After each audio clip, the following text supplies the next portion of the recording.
원래대로라면 2달 뒤에 결혼식을 올렸을 텐데 청첩장까지 다 돌려놓고 파혼하게 된 저희 이야기를 한번 해보려고 합니다.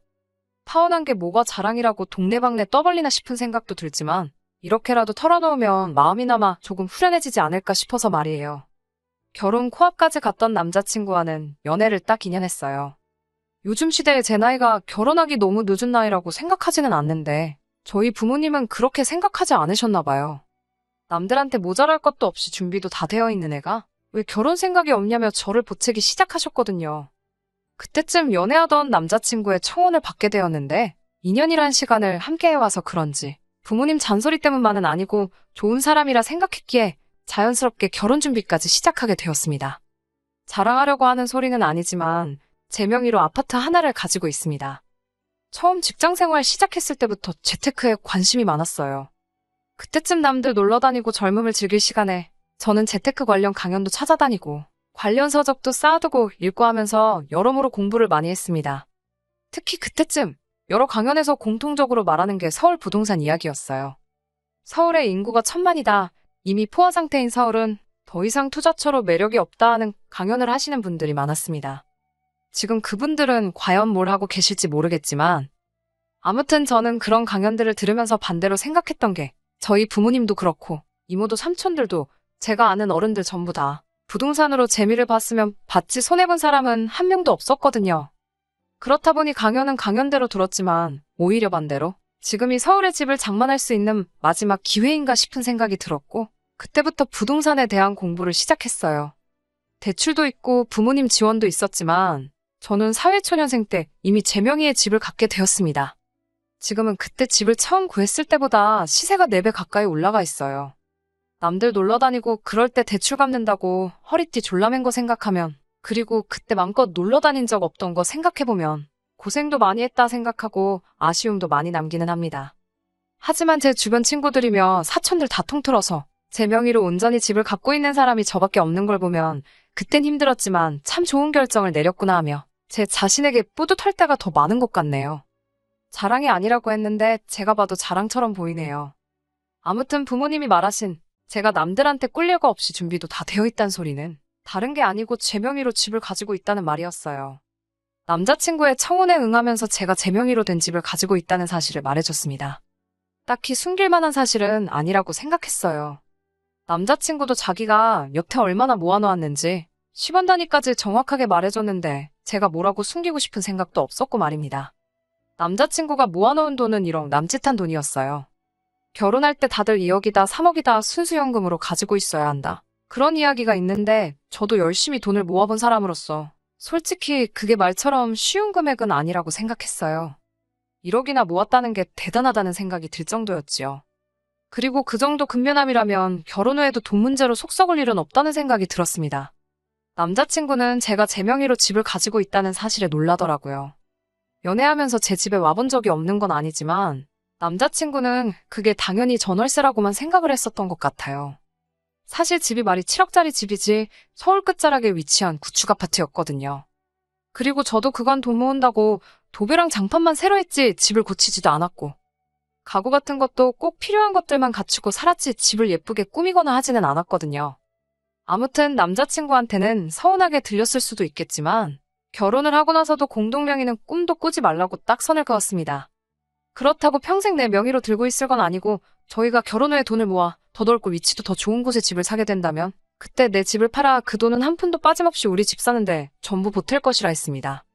그리고 우리가 새로 살게 될 그 집은 지금 집을 판 데 돈이 더 들어갈지라도 둘이 같이 노력한 결과물일 테니 그땐 당연히 공동명의를 하겠다 했고요.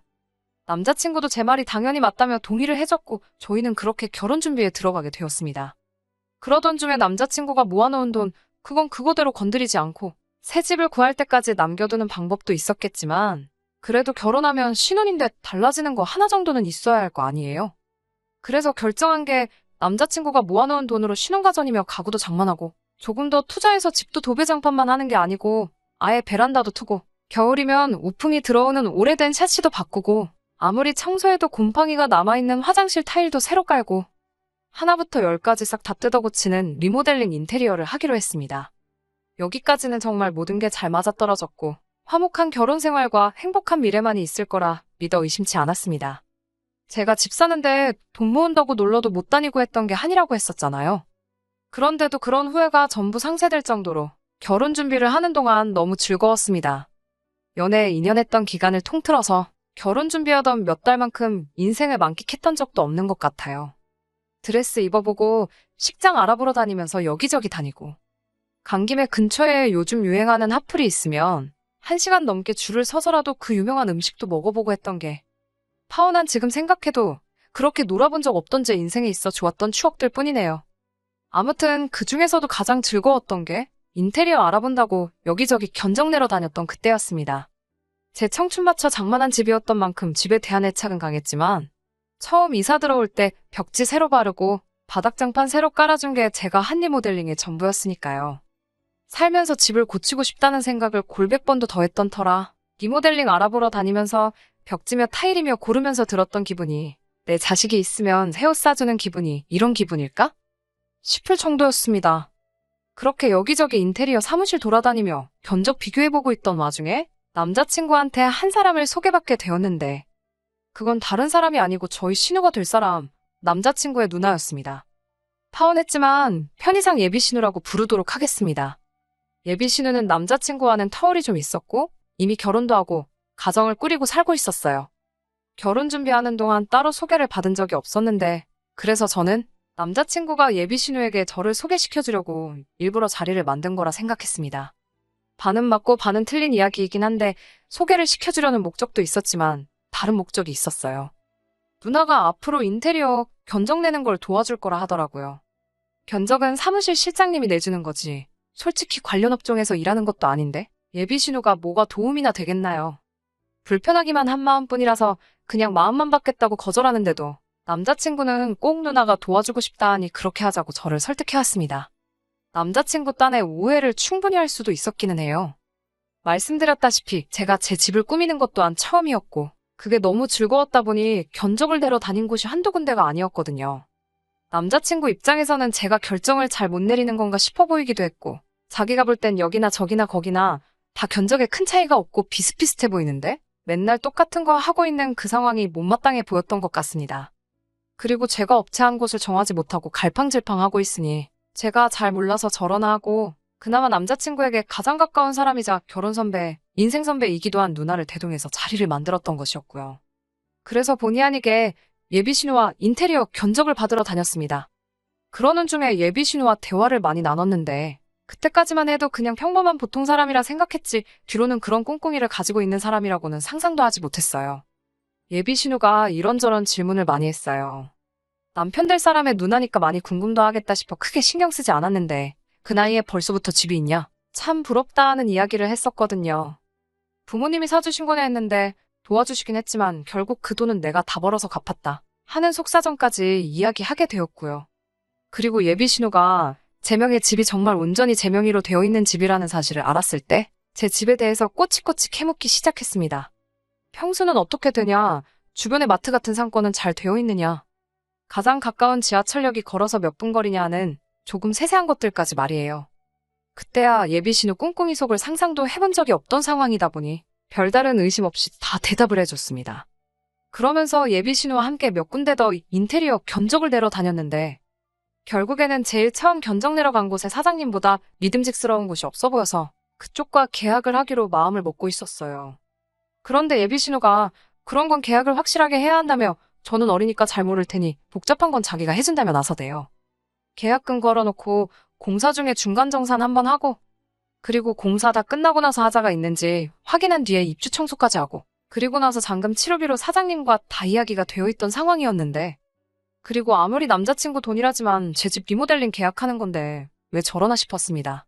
제가 해도 된다고 하니 그래도 한 푼 두 푼 쓰는 것도 아니고 큰돈 나가는 건데 괜히 잘 모르는 제가 했다가 큰일이 나면 어쩌냐며 자꾸 자기가 해주겠다며 우겨대기 시작하는 겁니다. 리모델링 하는 저 사람들이 어떤 사람들인지는 아냐고. 지금이야 돈 준다니까 저러지만 한 번 돈 받고 나면 얼굴 싹 바뀌는 사람들이라고 험담을 하면서 자기가 저보다 인생 경험도 많고 하니 도와주겠다고 우기는데 얼마나 막무가내로 나오는지 괜찮다 하는데도 자기 의견을 굽힐 생각이 없더라고요.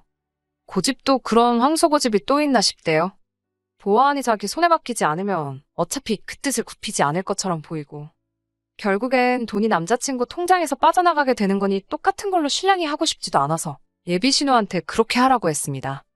대신 남자친구한테도 한마디 했어요. 알아서 잘해주겠다 했지만 못 믿어온 건 못 믿어온 거고 너네 누나가 말하는 그 실수를 자기 자신이 할 수도 있는 거 아니냐고. 그러니까 꼭 누나만 믿지 말고 너도 2번, 3번 확인하라고 몇 번을 강조했는지 몰라요. 그리고 그 선택이 아무 문제 없을 거라 생각했던 제 결혼을 파혼으로 치닫게 만들 거라고는 생각도 못했습니다. 사연 시작했을 때 밝혔던 것처럼 모든 게 다 준비가 되어 있었습니다. 결혼식 날짜까지 정했고 청첩장까지 돌렸으니 이젠 진짜 식만 올리고 신혼여행 다녀와서 결혼 생활 시작하는 거 말고는 남은 게 아무것도 없는 상황이었지요. 딱 하나 마무리가 되지 않은 게 있다면 제 집 리모델링이었어요. 예비신우가 계약을 도와준다고 했으니 믿고 맡겨놓았는데 결혼식 날 2달 반을 앞두고도 아무 소식이 없는 거예요.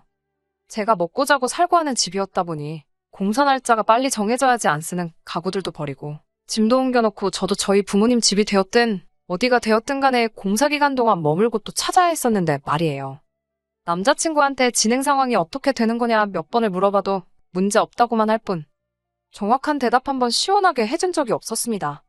결혼식까지 반년 정도 남아있어서 시간적 여유가 있었다면 저도 아무런 불만을 갖지 않았겠지만 공사가 시작할 기미도 안 보이니 이건 해도 너무하다는 생각이 들더라고요. 그래서 참다 못해 예비신우에게 전화를 직접 걸게 되었습니다. 예비신우는 제 연락에 당황도 하나 하지 않고 무슨 일로 연락을 했느냐고 전화를 받더라고요. 리모델링 진행이 어떻게 되는지 궁금해서 전화했다 하니 안 그래도 그것 때문에 할 말이 있었는데 잘 됐다며 주말에 동생이랑 같이 해서 자기 집에 좀 와보라고 하는 겁니다. 그때까지도 시원하게 대답 안 해주는 예비신우가 어이가 없었지만 상황이 이 정도로 엉망진창일 것이라고는 생각도 해본 적 없습니다. 주말이 되어서 찾아간 예비신우 집 현관문을 열자마자 정말 황당하고 기가 차서 아무 말도 나오지 않았네요. 예비신우는 빌라에 살고 있었는데 빌라도 신축 빌라가 아니고 지은 지 40년은 됐을 법한 오래된 빌라에서 살고 있었어요. 차 한 대 들어가기도 힘들어 보이는 골목에 위치한 서울이지만 투자 가치 하나도 없을 법한 빌라였어요. 재건축을 해도 재미 하나 못 보겠다 싶은 그런 곳이요. 아무튼 그런 예비신우의 현관문을 열었을 때 기가 차서 제 말문이 막히게 된 이유는 따로 있었습니다. 문 열자마자 눈에 들어오는 광경이 벽지며 바닥이며 사시며 타일, 현관문을 가로지르는 중문부터 천장에 매립된 조명에 해외에서 공수해와야 하는 전원 스위치까지 매일 상상만 해오던 리모델링 공사가 끝난 제 집의 모습을 하고 있었으니 말이에요. 전부 다 제가 저희 집 인테리어 한다고 사장님하고 견적내면서 고른 것들이었거든요. 나름 제 집 처음 꾸며본다고 공부도 많이 하고 참고도 많이 해서 고른 것들인데 그게 제 집이 아니라 예비신우 집에 가서 다 붙어있더군요. 여기서 끝났더라면 그냥 예비신우가 집을 리모델링 하고 싶었는데 내 아이디어를 훔쳐다 그대로 베껴 썼구나 하고 말았을 일이에요. 하지만 그게 전부가 아니었던 거죠. 애초에 예비신우가 자기 집을 제가 저희 집 꾸미는 컨셉으로 똑같이 집을 고쳐놓는다고 해도 제가 특허를 낸 것도 아닌데 그걸 가지고 뭐라 할 상황은 아니잖아요. 어차피 내 집도 아니고 예비신우네 집에 가봐야 앞으로 평생 제가 몇 번을 가보겠어요. 내 집과 예비신우 집이 닮아있다 해도 그 집은 예비신우가 사는 집이지 제가 살 집은 아니니 신경 끄고 살면 아예 못 본 거라 치고 충분히 살았을 수 있을 겁니다. 그런데 예비신우가 지 집을 제가 골라놓고 견적을 뽑았던 것들로 자기 집을 그렇게 꾸며놓은 데는 다 꿍꿍이 속이 있었던 겁니다. 현관문을 들어서자마자 펼쳐진 모습에 저는 말을 잇지 못하고 입만 뻐끔뻐끔 하고 있었어요. 그런데 예비신우가 저한테 친한 척 말을 하는 겁니다. 집 고친 거 어떠냐며 마음에 들지 않냐며 하면서 말이지요. 이 사람이 지금 누굴 놀리나 싶어서 욱하려던 찰나에 방 안에서 남자친구, 어머님의 아버님까지 같이 나오시더라고요. 그날 만나는 자리가 온 가족이 만나는 자리는 아니었을 텐데 그때부터 무언가 안 좋은 촉이 팍팍 들기 시작했습니다. 그리고 예비신우가 집을 그렇게 꾸며놓은 진짜 이유에 대해서 말을 하더군요. 일단 어이없는 마음을 진정시키고 거실에 펴놓은 상 앞에 앉았습니다. 집이 어디서 많이 상상했던 내 신혼집이랑 똑같다고 면전에 대놓고 일부러 불편한 기색을 숨기지 않고 예비신우에게 말했어요. 예비신우도 제 말에 숨은 속뜻을 눈치챈 건지 집이 어떠냐 먼저 물어봐 놓고서는 애써 딴청을 피며 모르는 척을 하는 겁니다. 그리고 이 상황을 정리하겠다고 입을 연 건 다른 사람이 아니라 남자친구 어머님이었습니다. 그리고 이어진 예비신우 역대급 거지근성 발언에 저는 결국 그 자리에서 밥상머리 뒤집어 엎어버리고 이 결혼은 없던 거라 소리치고 파혼해버리게 되었네요. 예비 신우집 리모델링이 제가 원하던 인테리어와 똑같은 모양인 데는 다 이유가 있었습니다. 결혼하면 신혼집을 제 집에다 차리는 것이 아니고 예비 신우집, 이 다 쓰러져가는 빌라에서 시작하라는 소리를 하더군요. 제가 원하는 대로 집도 다 고쳐놓았으니 그 집에서 시작하나 이 집에서 시작하나 다르게 있겠냐는 제 인생에 들어본 적도 없는 얼토당토하는 소리를 하면서 말이지요. 예비 시모고 어른이고를 떠나서 그 말이 끝나기 무섭게 그게 무슨 말도 안 되는 소리냐고 곧바로 반문을 했습니다. 예비 시모가 제 말을 끊으면 한다는 소리가 어차피 한 식구가 될 건데 서로 돕고 살아야지 않겠냐면서 제 집과 예비 신우 집을 바꿔 살아야 하는 이유에 대해서 설명을 해주더군요. 너네는 이제 막 시작하는 신혼부부지만 예비 신우네는 애도 딸려있고 애도 이제 학교 들어가고 할 텐데 제 아파트가 예비 신우 집과 비교하면 학군도 더 좋고 애들도 요즘 친구 사귈 때 어디 사는지가 중요하다고 하는데 빌라에 산다고 하면 아무래도 기가 죽지 않겠냐는 거예요. 거기에 집안 어른인 손이 신우가 빌라 사는데 어떻게 동생네가 아파트에 살 수 있겠냐며 좋은 건 먼저 어른에게 양보를 하는 게 맞지 않겠냐는 겁니다. 그리고 바꿔 살라는 게 아예 명의를 바꾸라는 게 아니고 집만 바꿔 살라는 소리니 너무 억울해할 거 없다고 하는 겁니다. 니네가 이제 결혼해서 아이가 생기고 태어나고 하는 시간만 넉넉히 잡아도 1년은 더 걸릴 거고 그 애가 학교 갈 나이가 되는 것까지 계산해보면 8년은 더 걸리는 일이니 10년 세월이면 예비 신혼에도 돈을 모아 더 좋은 집으로 이사를 나갈 테니 그때 가서 다시 너가 너네 집 들어가 살면 되는 거 아니겠냐 하는 겁니다. 이러면 남매끼리 우애도 지키고 시조카도 기펴고 살 수 있고 손해보는 사람 아무도 없이 다 같이 좋은 거 아니냐는 소리를 하더군요. 세상에나 정말 여태껏 듣도 보도 못한 개소리나 다름없는 이야기를 계속 듣고 있어야 하나 싶더라고요. 이때 이미 제 머릿속에는 결혼이고 나발이고 다 개나 줘버리고 이 자리 박차고 나가야겠다는 생각밖에 없었습니다. 그래도 그냥 가자니 여태껏 낭비한 시간 생각하니 열받고 가만히 당하고 있을 수만은 없어서 저도 한마디 했네요. 손해는 아줌마네 집구석 사람들만 안 보는 거지 지나가는 사람 아무나 붙잡고 물어보라고 했어요. 예비 시모는 제가 아줌마라고 부른 말에 열이 받은 듯 보였지만 괜히 제 기분 건드렸다가 예비 신우가 제 명의 아파트에 들어가 사는 계획이 물거품이 될까봐 한 수 접고 부들부들 거리고 있더라고요. 예비 신우가 이대로는 안 되겠다 생각했는지 그제서야 입을 열더라고요. 다른 걸 다 떠나서 시조카 생각해서라도 자기들이 돈 모아 이사 나갈 때까지 집을 빌려달라고 하더라고요. 시조카라는 말 하지 말라고 아직 결혼도 안 했는데 시조카는 무슨 그냥 동네 놀이터에 놀고 있는 남의 집 자식이랑 다르게 뭐냐고 한마디 했네요. 이 모든 일의 원흉이 예비 신우처럼 보이겠지만 사실 진짜는 따로 있었죠. 진짜는 바로 이 더러운 꿍꿍이가 진행되는 걸 몰랐을 리 없는 2달 뒤 내 남편이 될 남자친구였습니다. 제가 미쳐 날뛰고 있으니 남자친구가 그제서야 자기는 몰랐던 일이라며 딱 잡아대는데 거짓말도 사람 봐가면서 하라고 그 자리에서 남자친구 뺨따기를 있는 힘껏 올려붙이고 나한테 사과도 하지 말고 니네 식구들 위해 평생 니 혼자 양보하고 희생하며 살라 말하고 자리에서 일어나면서 밥상머리 뒤집어 버려놓고 그 길로 그 집구석을 빠져나왔습니다. 며칠 동안 오는 문자며 전화며 다 씹어버리고 있었는데 남자친구가 제 퇴근 시간 맞춰서 제 집 앞에서 기다리고 있었어요. 머리를 바닥에 찌으며 무릎 꿇고 사과해도 받아줄 생각 따윈 없었습니다만 남자친구도 이미 이렇게 돼버린 상황에 제 마음을 돌릴 수는 없겠다는 생각을 한 건지 어이없게도 본전 이야기를 하더군요. 제가 집을 해오는 거나 마찬가지였던 결혼이었기에 결혼에 관련된 비용 전부 다 남자친구가 모아놓은 돈으로 하고 있었거든요. 집까지 찾아와 한다는 소리가 파혼은 네가 하자고 한 거니? 여태까지 들어간 비용부터 해서 예약해놓은 것도 위약금을 내야 하니 그 돈을 저보고 내라고 하는 겁니다. 거기에 더불어 지네 누나 집 고친 것도 자기 돈으로 한 건데 제가 일방적으로 파혼을 했으니 그 돈도 돌려받아야겠다는 겁니다. 말 끝나기 무섭게 그날 니네 누나 집에서 맞은 뺨이 덜 아팠냐고 구둣발로 정강이를 차버렸어요. 다리를 부여잡고 쓰러질랑 말랑하는 남자친구한테 마음 같아선 사기죄로 고소를 해버리고 싶은데 내 아까운 시간 낭비한 거 말고는 아직 내 돈 손해본 게 없으니 참는 거라고 어디 한번 누가 이기는지 법대로 한번 해보겠냐고 으름장을 놓으니 못 이기겠다 싶었는지 그냥 내빼더라고요.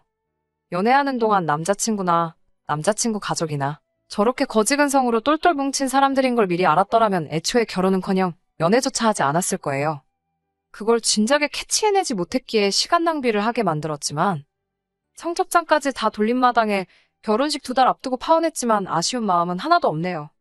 그래도 남자친구가 지 돈 들여서 다 쓰러져 가는지 누나네 집 리모델링 싹 다 해줬으니 남자친구 어머니 말 맞다나 남매끼리 우애도 돈독해졌을 거고 호박에 줄 긋는다고 수박 되겠냐마는 남자친구 누나도 새 집에 사는 기분이라도 낼 수 있을 테고.